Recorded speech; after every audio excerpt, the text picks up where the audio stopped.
If you can't explain your concept in one sentence, no one will listen to you. You have all these meetings and all this kind of stuff. How does communication work within your process? Is it similar to like a good athlete, a good coach, where they're communicating as little as possible, as little as needed to get the job done? Or is it different than that? Does you have to make more of it? It can be both. Again, one of our core values is we'll risk over communicating. See, I didn't even read your core values. They're on the website. But it's amazing that this is pinging back and forth because that's why I built reeks of athletics. It reeks of sport.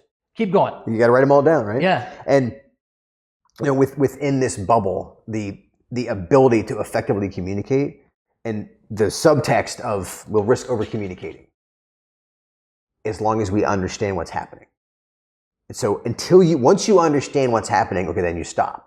But I'm not going to assume that you know what the overall goal is. I'm not going to assume that you know everything I know. I'm not going to assume you know everything you need to know. Remember when I said before about the leadership, we have our huddle. Yep. One of the things is, what do you need to know? What's in your way? I'm asking you that so you can tell me, hey, Kevin, how about this actually happened? They needed me to upgrade one of the subscriptions we have to a podcast feed to get more, so we can allow for more subscribers. Only I can do that. That's in the way. They have to. It's in their way. No, it's in their way to get their job done. Right. They have to communicate that to me. Right. That idea of open communication. Did I need to know that? Maybe they could have told somebody else, but they're like, no, I'm going to go right to Kevin and say, I need this.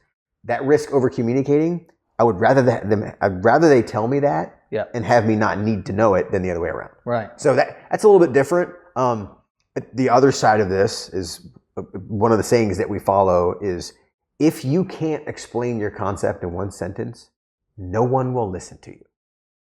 Right. It's really, really hard to do that. To get, like, when you ask me, what does Skyway do? We are a bridge between government and industry, between government and government contractors. That paints the most vivid picture and explains the whole thing. And people either go, why do I care about that? Which means they're not our customer, right. Which is 99% of people, by the way. Yep. And then there's the 1% go, we're a government contractor. How do you do that? But I need to be able to get that in one, and that didn't happen overnight. That's years in the making.